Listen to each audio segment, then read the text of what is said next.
7:32 ng umaga, nakatutok ka pa rin dito sa Oras na Pilipinas mula sa iyong FEBC Radio TV. Tayo po ay proud member ng KBP, ang kapisanan ng mga broadcaster ng Pilipinas. Para po sa pag-usapan natin, bibigyang pansin po natin ngayon ang posibleng pagluwag na ng quarantine classification. Pinag-uusapan na po kasi ng Metro Manila Mayors ang posibilidad na ilagay ang NCR sa normal na General Community Quarantine simula June 16.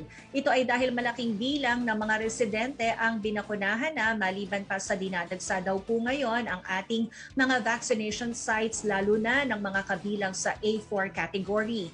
Maging itong Octa Research Group ay nagrekomenda na rin po na pwede na rin ibaba ang quarantine restrictions sa Metro Manila at gawing ordinary GCQ, bunsod po ng patuloy na pagbaba ng mga bagong kaso ng COVID sa rehiyon. Bumaba rin daw po ang reproduction rate sa 0.72 kumpara sa 1, maging ang positivity rate na 8% at nasa safe level na rin daw po ang ating hospitalization rate sa 40%.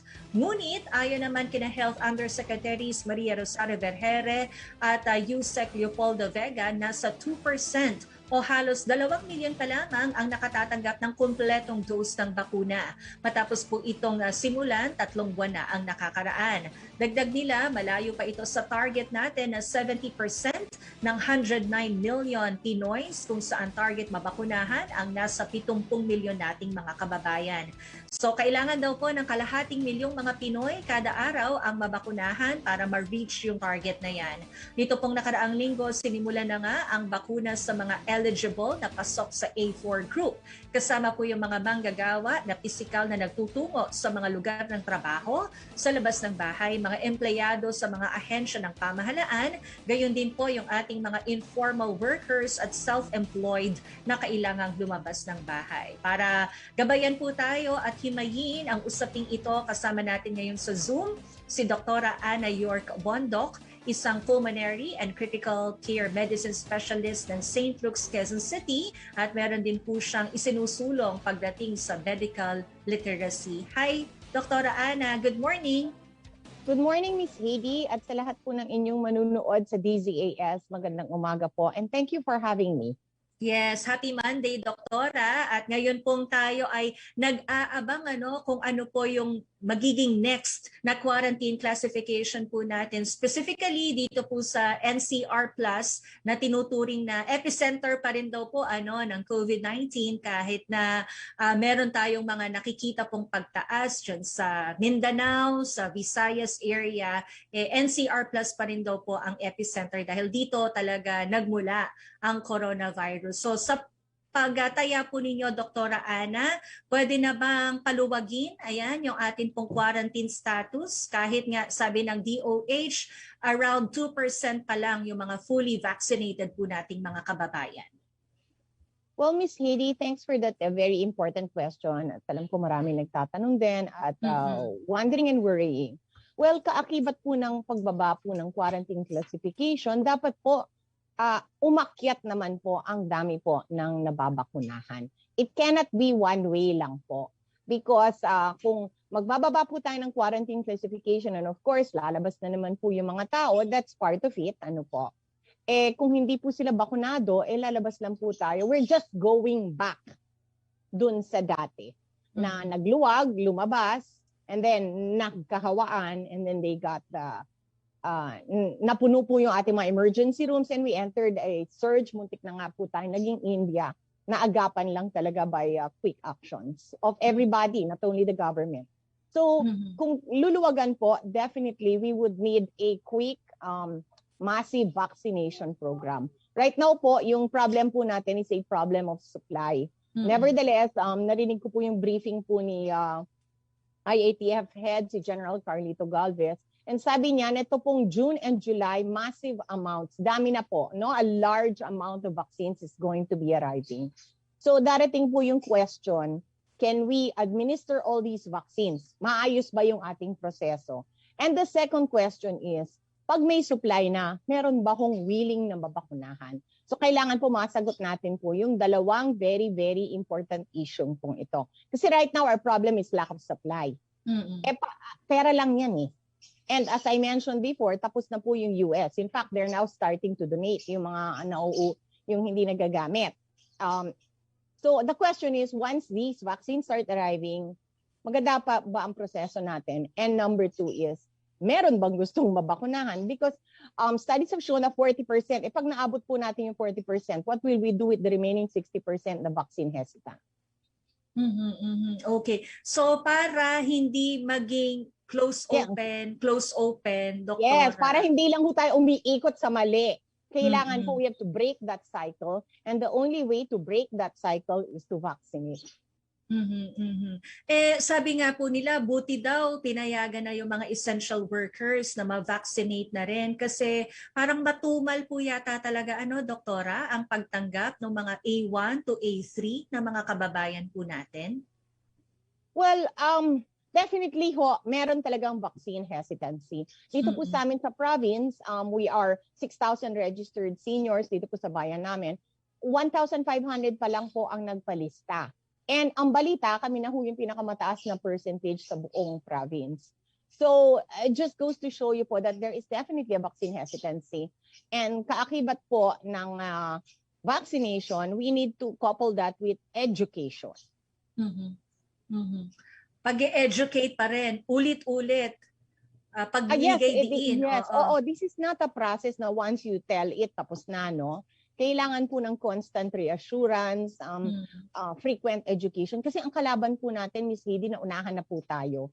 These anti-vaxxers, wrong information, fake news are all over the internet. And pati ho yung mga, I'm receiving all sorts of questions sa mga you would think, no, baka yung mga hindi lang nakapag-aral. No, very intelligent persons na po. Mga professionals in other fields and even doctors are confused po by this fake news. Anong tanong nila, hindi doktora? Talaga kalaban natin. Ano yung mga example ng tanong nila? Mga ganito po. I was doing a talk po with one of the remotest high schools po sa Masantol, Pampanga. In fact, they're out there in Manila Bay. It takes more than 2 hours po to reach them. Siguro po 1 hour by land and may boat trip pa, no? Pero nakaabot ho, may nag-forward ng sa akin ng video. Ma'am, totoo ba to? Listahan daw ng mga namatay ng COVID vaccine at ang dami. So, the internet is able to penetrate po the farthest levels of our society. And people are reading and watching this fake news. So talaga pong antindi ng kalaban natin. And aside from that, hindi lang po national, like ginawa sa Pilipinas, international po itong fake news na to. So, we can get fake news from the US, from the UK, all over. And it is poisoning po our acceptance po of this COVID vaccine and provoking po unnecessary fears and talagang hirap labanan, Ma'am Heidi. Talagang in-embrace na po ng mga talagang tao. Nandun na, nakatanim na siya at kailangan natin hukayin at patayin. Doc, may mga LGUs nag-o-offer ng premyo. Ayan, kung ano-anong strategy na, tactics, gimmick, para lang mahikayat. Enough ba yon? Well, think about it, Miss Heidi, no? If you are an essential worker, you're a young person, you have your whole life ahead of you. Studies have shown po sa Pilipinas na yung mga bata, they're eager to be vaccinated kasi marami pa silang gagawin sa buhay nila.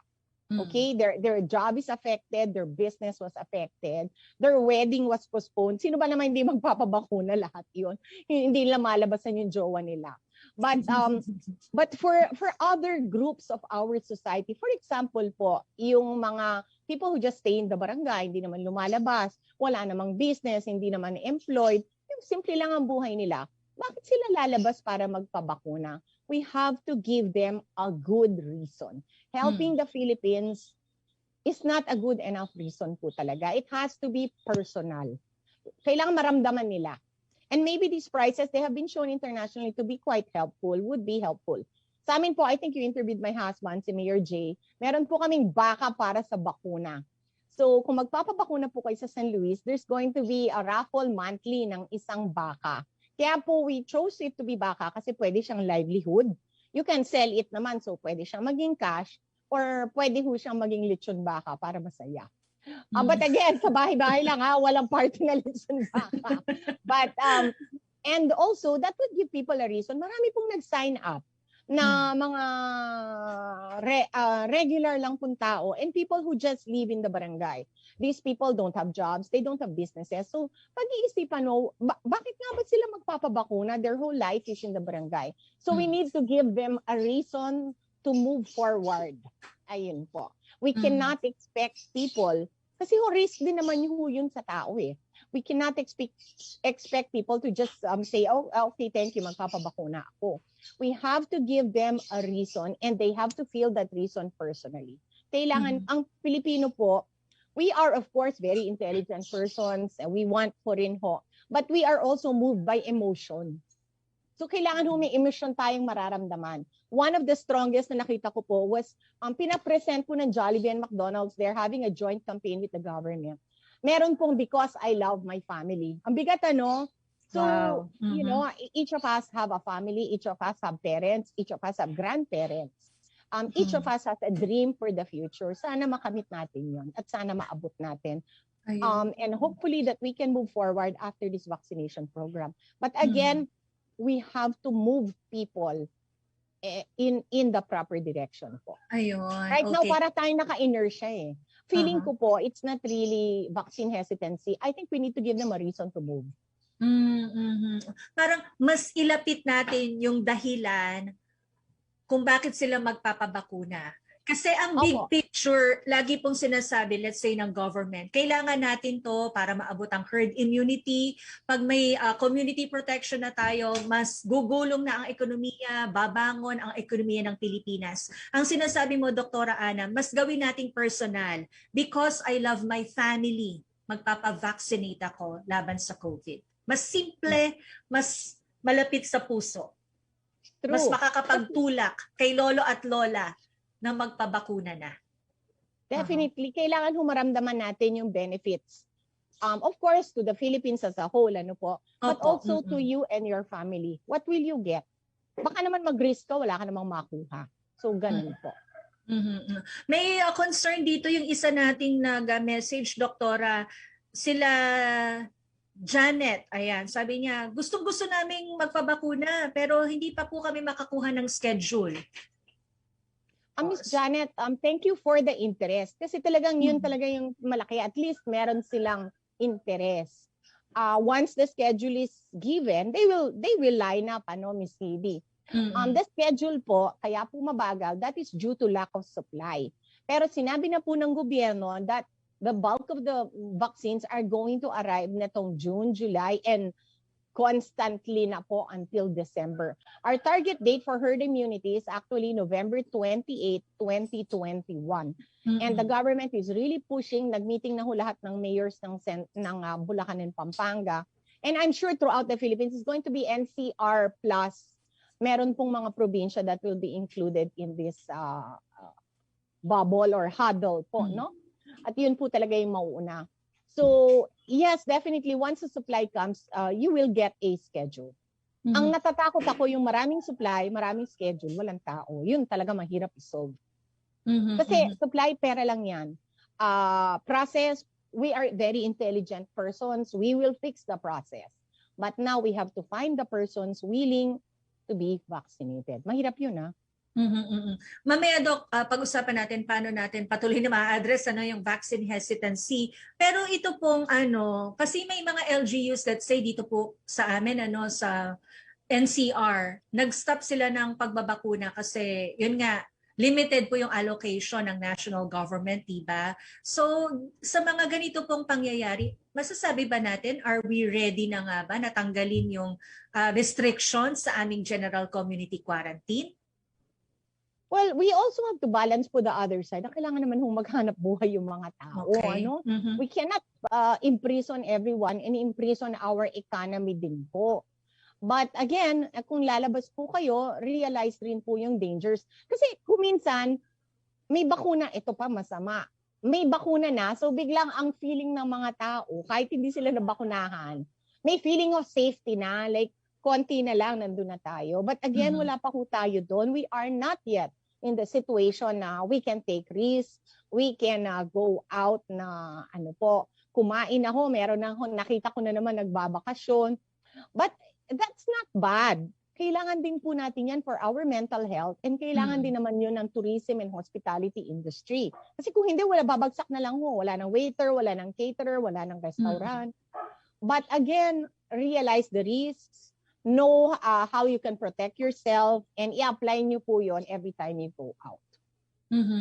And last week, Doktora, pinayagan ng IATF yung mga fully vaccinated na lolo at lola natin. Pwede na daw pong lumabas. Baka may reminder po kayo sa kanila. Araw ho ng kalayaan 2 days ago. So, pinalaya na ho yung mga seniors.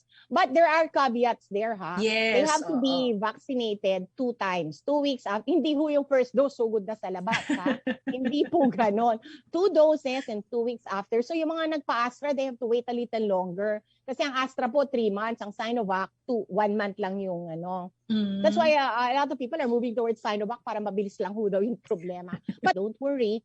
So you have to be vaccinated twice and 2 weeks after. You have to wear a mask, social distancing, and face shields. Again, sa mga may edad po, I would really advise caution talaga sa pagkain sa labas. Be careful about eating. Be careful about family events, weddings, huwag kakain sa lamay. Actually, what I would suggest po sa mga may edad po na seniors, you remain to be at risk but are definitely better protected. So go out, yung mga kailangan yung gawin, please do it. Kung gusto niyo pong magsimba, please. Go and for your mental health. Ang lang talaga, caution about eating. Kasi yun po yung point na magtatanggalin po yung mask ng mga tao. Caution talaga about eating. When can you eat outside na without worrying? Well, siguro habang dumadami yung mga bakunado. Yes, the more people are vaccinated, the more mas magiging safe kayo. Kasi halimbawa, ikaw na bakunahan, yung pamilya mo na bakunahan, napabakunahan mo yung kasambahay mo, yung driver mo, all your employees in DZAS. The people that you meet are all vaccinated. Wala hong malilipatan yung virus. And obviously, hindi malilipat sa iyo. So, caution talaga po about removing the mask. Kasi yun po talaga yung point of worry. Public transport is okay as long as you don't remove your mask. Okay. Kailang di ba, Doc, bumabangga yun dun sa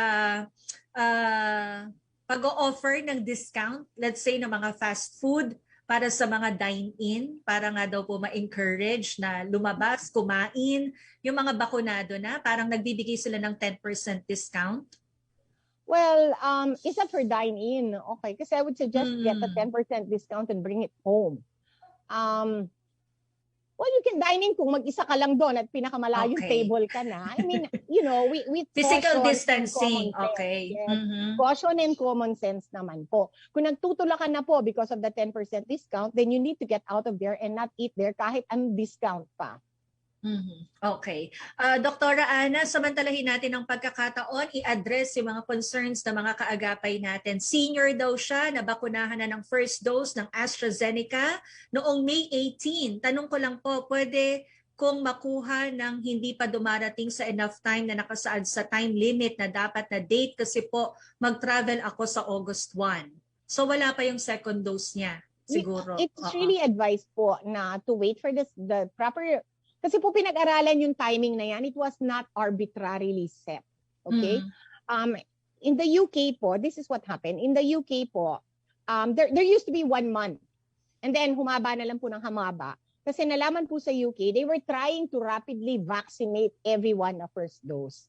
So, nung tinest po nila, they found out that actually the 3 months was very much okay and highest protection pa nga. So, kaya po, naging 3 months. I would highly suggest po na you follow hanggat maaari. Okay? The dosing po ng gobyerno. Okay. Dok, mukhang marami nga ang hindi bumabalik for their second dose. Alam mo, Miss Heidi, practicality lang talaga. Tao lang someone's gonna forget.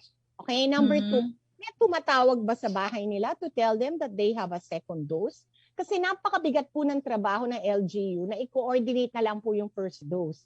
Wala na po silang tao para, it requires a massive review po of everybody's, sino ang na-first dose ito araw na to, tawagan po lahat yan. Siguro maybe I think a tech solution would be very good na someone is encoding immediately first dose tapos may cellphone, tapos second dose, ano na lang ho, recorded message na lang. It is a very challenging, ano po ito, challenging process na i-review lahat ng first dose, tawagan lahat sila. And of course, bilang Pilipino, may nag-travel, may umalis, may may na-quarantine, may nasa ibang bansa na. Tao lang tayo eh. So definitely, there's a lot of responsibility personal. Please remember na lang.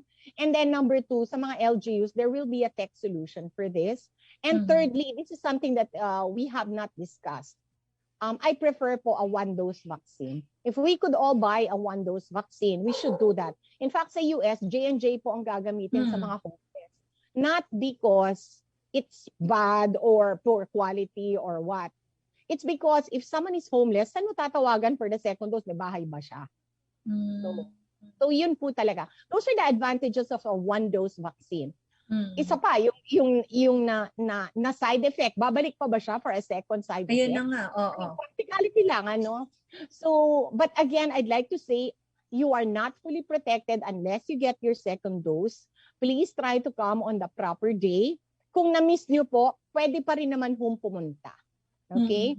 And the government should seriously consider a 1-dose vaccine because of the ease po of administration at saka yung hindi na hahabulin yung mga taong nakakalimot. Oo. Eh paano nga yun, Doc? Kung nag-side effect nga siya ng first dose, kaya hesitant siya ngayon bumalik para sa second shot. Ito naman sasabihin ko sa inyo. The Pfizer and Moderna, the studies have shown that the second dose has more side effects. But for AstraZeneca po, anecdotally po no, sa UK, kasi nga they're still vaccinating the second dose sa UK as of now. So wala pa rin, the data is just emerging. Sa AstraZeneca po, anecdotally, the second dose, less ang side effects. So that's something to think about. And number 3 is, nagka-side effect ka, buhay ka pa naman, diba? So, nakayanan mo naman, diba? You're still okay.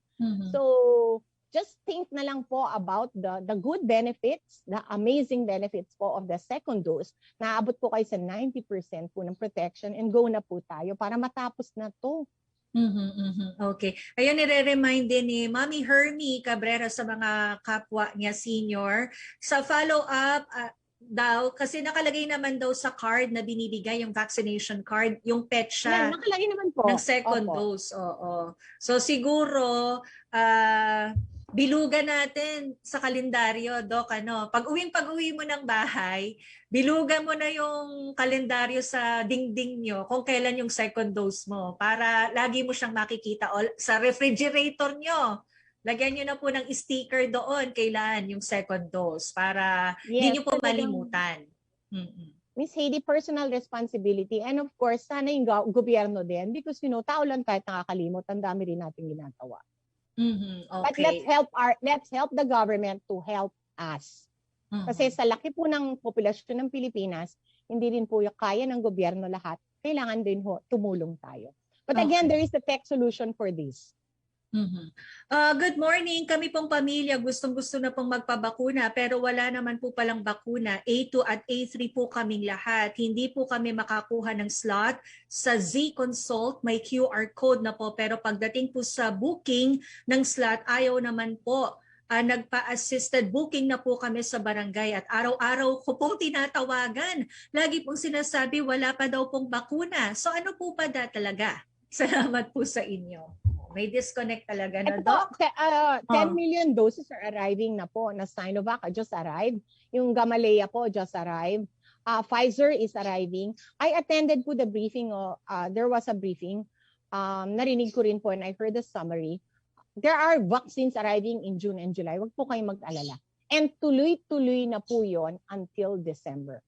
Ayun, okay. Pero habang iniintay natin yan, todo pag-iingat po tayo. Yes, habang nag-on pa rin po with your life and keep distancing. Ito lang sasabihin ko, even though you have been vaccinated, you still need to wear masks and social. Ako po, I've been vaccinated twice, but I remain very cautious. Hindi pa rin po ako kumain sa loob ng isang resto. Okay. Doc, yung iba po yata, brands pa rin ang iniintay. Well, brand conscious pa rin. Ng Pilipinas. But there's a big study sa UK ngayon. The effectivity of Pfizer and Astra is the same. Okay. The effectivity of Pfizer and Astra is the same.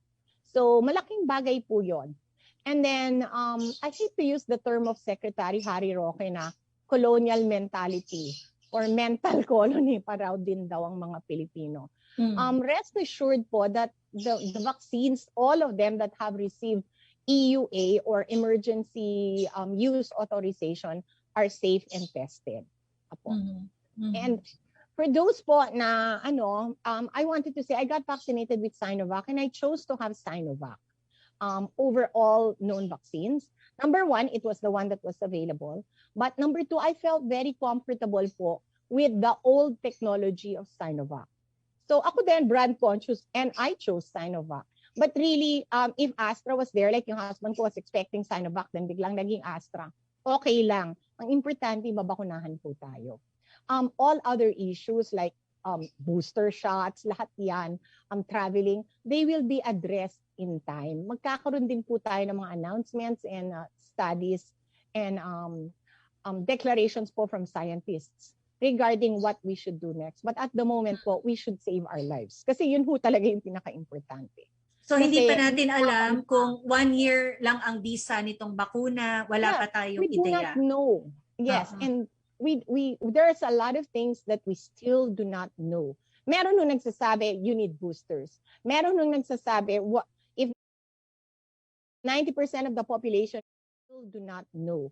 Meron nung nagsasabi, you need boosters. Meron nung nagsasabi, if 90% of the population is vaccinated, then we don't need boosters anymore kasi wala na nga akong lilipatan yung mga virus. So, all of this remains to be speculation. Let us address the immediate problem, which is number one, saving your life, and number two, saving the Philippine economy. And number three, sabi ko nga, make it personal. You are saving the lives of your lola, your lolo, your mommy, and your dad. Pero paano po ito ngayon, Doktora Ana? Diba, sabi nga natin, maganda sana ibuhos sa NCR Plus yung mga bakuna. Yan ang plano. Kaya lang, Doc, meron na tayong surge sa Visayas, meron na rin po sa Mindanao. Naunahan tayo. Ganito to, Miss Heidi, no? I hate to say this, but sometimes you need to have a surge. And I'm not saying na it's good to have a surge, but may mga silver linings din yung surge. Ayoko sabihin na you need to have, no? But sometimes nasha-shock din yung mga tao. Oh my God, it's happening here. They will learn, they will modify behavior, and once masugpo po yung surge, iba na ho yung mindset ng mga tao. They are more willing to be vaccinated, maingat na po, very cautious, they know what to do. Mas mabilis kumilos yung LGU. I don't want to say na you need to have a surge or it's good to have a surge. But kung may surge po, you have to learn the lessons. Yun po yun. And actually, I hate to say this, pero yung surge po talaga, and ang dami pong anecdotal sa mga ospital, before the surge itong April, hesitant yung mga tao. And then we really saw the people that we know and love. And talaga yung Facebook feed natin na puno ng mga patay, nakilala natin. So talagang na-shock tayo that it's not, COVID is real, people are dying, and the only way to break this cycle, kasi dinaanan na natin yung nag-lockdown, then okay, then lumabas, then nagka-surge. Uulitin pa ba natin to? So there will be lessons from a surge. And I hate to say this, but the lessons will help us modify our behavior para maiwasan na po ito in the future. So same pa rin strategy, Doc? NCR Plus pa rin buhos ng bakuna? Hindi, at saka yung mga obviously places that really need to be vaccinated. Areas of concern. Kakaroon na ng problema. We cannot naman ignore a real surge. And let's vaccinate these areas. Sa mga metro areas usually to. And again, may lesson din dito, Miss Heidi. It could happen to you. It could happen to your place. Gaano po kalayo. So it takes only one person, one mistake, one event, one wedding, one lamay, boom. So I hope that the silver linings and the lessons could be learned po. Alright. Doc, bago yung closing statement, reminder po ninyo natin. Siguro, ngayon lang ako magko-comment kasi nakikinig lang po ako. Si Bing ito. Just share ko lang, full vaccinated na po ako. Tama si Doc, sa umpisa lang po may side effect. Sa second dose ko is wala na. AstraZeneca daw yung kanya, Doc. Kaya maganda, magpabakuna na po sila. Sa dental clinic daw siya nagwo-work. Kaya need talaga niya ng bakuna. Salamat sa message mo, Bing Brazil. Okay, si Mira Flor, nag-submit na po ako ng registration form sa aming barangay. Pero up to now, wala pa pong schedule ng vaccine. Dito po ako sa San Mateo, Rizal. So marami ding may gusto, Doktora, pero yun nga, hindi pa dumarating yung kanilang schedule. Okay, closing statement niyo, Doktora Ana. Well, my closing statement is that all of us are important po dito sa laban na to. All of us have a family, all of us have parents that we love. We are all influencers po. So yung actions po natin personally and in social media will mean a lot. Kung kayo po ay talagang desidido na pong magpabakuna, ipagmalaki niyo po yun. State it on social media, share it with your family members, and talk honestly po about your decision. Kung natapos na po yung bakuna niyo, please post rin po yung naging experience niyo and how you felt and paano kayo naka-arrive po dun sa decision na yon. And if family members are hesitant, huwag niyo silang awayin. Show them the good points and pray for them. And sana po, ma-expand po natin yung circles na ito from the personal, maging barangay, maging city, and finally, ang buong bayan po ng Pilipinas. Laban lang po. Doktora Ana, maraming salamat. May suggestion yung isa nating caller, si Irma ng Antipolo. Sana daw may nag-a-announce at may naglilibot-libot sa bawat barangay patungkol sa second dose at schedule sa assigned areas. Dahan-dahan lang din daw po sana para marinig talaga ng mga tao yung nilalaman ng announcement. So siguro kanya-kanya kung ano yung bagay dun sa inyong komunidad, dapat talagang gawin ito ng inyong mga barangay officials. Maraming salamat, Doktora Ana.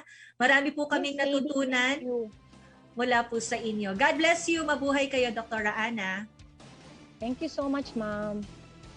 Nakausap po natin ang ating kaagapay, si Doktora Ana York Bondoc.